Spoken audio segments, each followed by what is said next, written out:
Hello everybody and welcome to the channel. It's Paulie, Esther here, and today Dead by Daylight Mobile put out this tweet stating that their 10th entry in their blog post series of the State of the Game for Mobile Edition is out. So let's go ahead and check it out and see what they have to tell us about the mobile version of the game. So if we click the link in the tweet, it takes us to mobiledeadbydaylight.com, where Julia has prepared this blog post for us entitled State of DBD Mobile Number 10, Balance Changes. Hello people of the fog, it's been a busy January working on one of our more intensive updates, which is now available for download.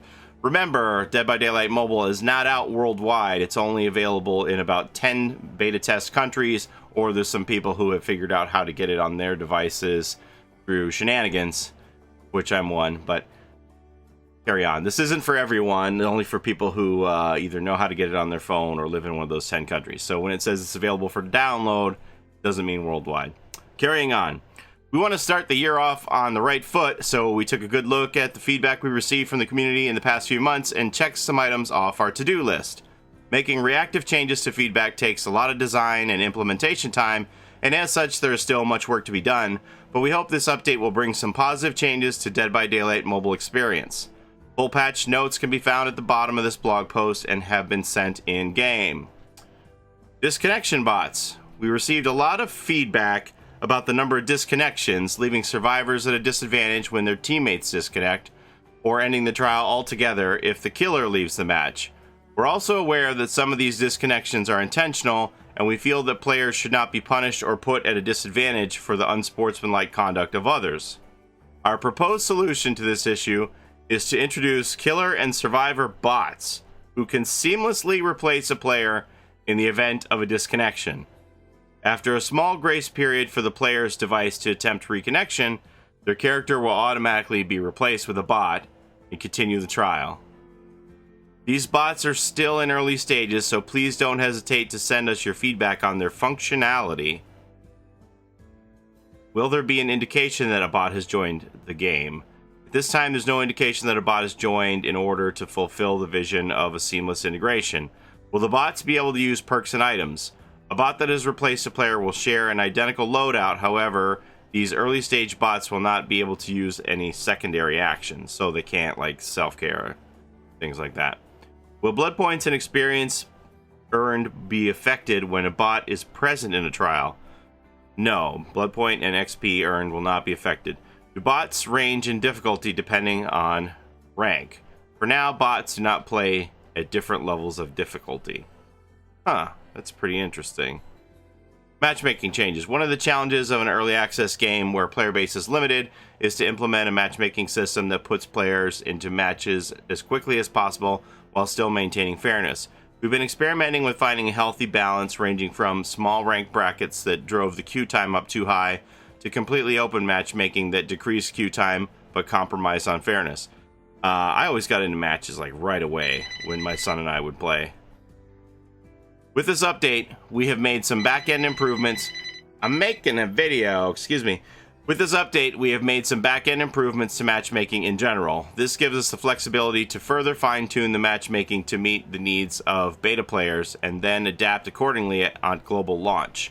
Starting now, the game will try to match players with teammates and or opponents of similar rank and gradually expand search parameters if suitable matches are not yet found.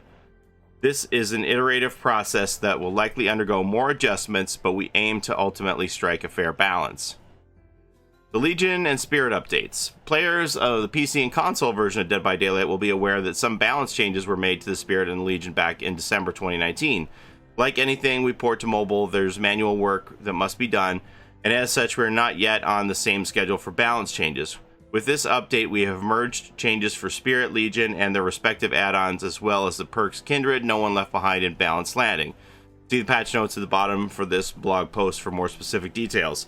Yeah, that was something that my son and I noticed playing mobile recently, that they're not on the same build number. Macmillan Estate Realm. All 5 maps in the Macmillan Estate have seen vast graphics improvements with this update, a treatment we hope to give the rest of the maps over time. Take a look.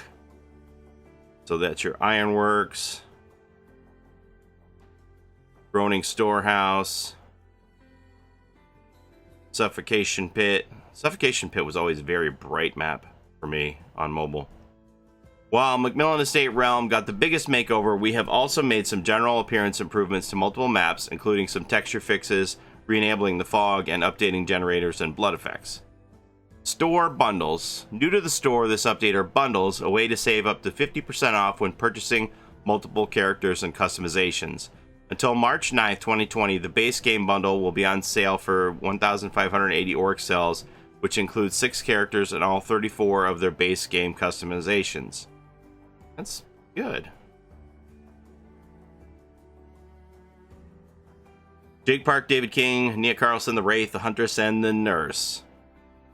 Character starter packs are available for a limited time on a rotating basis for 790 Oryx cells, a discount of 50%. If you're considering picking up the Wraith or Nia Carlson with some flashy outfits, now is the time.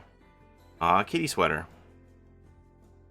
Ooh, and Candle Wraith. That's one of my favorite Wraith outfits. Wax Warlock. Notable bug fixes and changes. We had the opportunity to address some much requested changes and bug fixes this month. Full patch notes can be found at the bottom of this blog post, but here are the highlights. Ebony Memento Mori offerings. Due to the rarity structure of the blood market, Ebony Memento Mori offerings were appearing far too frequently, causing frustration for killers and survivors alike.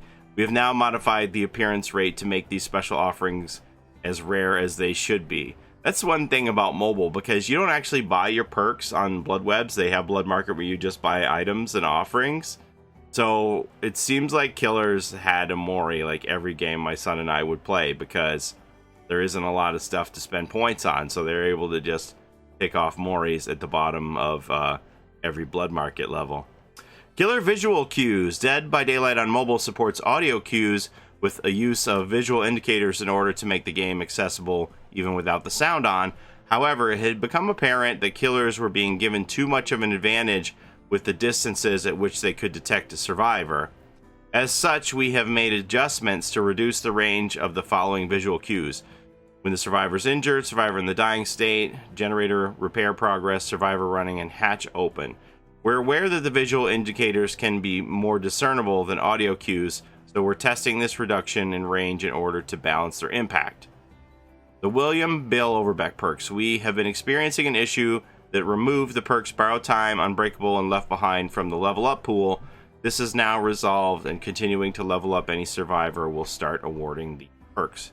Okay, so the rest of it is just in-depth patch notes line by line, going over what was covered in the themes of the paragraphs above. I'll leave a link in the description of the video if you want to read all of those patch notes individually. But I am very curious to see if this bot thing is a precursor to what could be coming to the Dead by Daylight game for PC and console, and here's why. So if we go back to this blog post from last July 2019 of Dead by Daylight on PC and console, where they talk about what advantages having dedicated servers will give them, they talk about how it'll give them the ability to handle disconnections, and they talk about how they'll be able to punish disconnects with the growing lockout timer. But here in this third paragraph, it says, this also gives us an opportunity to strengthen the way we handle disconnections, and survivors who disconnect from a match will leave a husk behind, and the killer can then hook and sacrifice this husk to receive the points and perk tokens where applicable that they would have earned had the survivor continued playing. So does this mean that maybe they've shifted and will adopt this idea that is coming to mobile, where they'll put in a bot instead? I don't know, probably not. There are a few quality of life features that Dead by Daylight Mobile has that I think would be beneficial if they were ported over to the base game on PC and console. For example, when your game is loading in on a team of survivors, it gives you a brief glimpse of what loadouts of perks the other 3 survivors have. So that would give you some information that you would know, oh, this person has Decisive Strike, or this person has Deliverance. So while you can't make any changes to your own perk kit loadout yourself, you can take in that information and keep that in mind, so that you know when you unhook somebody that they have Decisive, and they'll probably be able to use that if the killer tunnels them, or you would know you don't have to go and get that survivor because they have Deliverance and they've already rescued someone, so their Deliverance is probably active and they'll be able to unhook themselves. Those kind of things, some little tidbits of information, additional information for survivors, I think is always a good thing, and I think the base game would benefit from that. They also announced to everyone in the game when the hatch spawns and when it is open. Now, as far as the spawning rules, I don't feel, a lot of you probably know how many generators need to be completed for a hatch to spawn in the game, but I don't know that everyone knows the rule that you have to have a number of generators done equal to the number of survivors who remain in the game plus 1. So if all 4 survivors are in the game, you have to have all 5 generators done. 4 survivors plus 1 is 5. Need 5 generators done, etc., etc. Not everybody knows those rules, so I don't really see the harm in allowing everybody to know when the hatch is spawned, because there's been times where even myself, I'm going to look for a hatch because I've forgotten that we don't have enough generators completed for it to be in the map yet. So I think that's a good thing. Those are some nice quality of life changes that mobile has. Would be good on PC. This bot thing, though, I have to see this in action. I want to see right now what this looks like. If it's just like the tutorial bots where they're just going to flee from the killer and not actually contribute anything except running away, which, you know, is something. But yeah, I have to see this in action. I'm going to go update my game right now, honestly. Bots coming to Dead by Daylight. All right. Thanks for watching, everybody. Have a great day, and we'll see you next time. Bye-bye.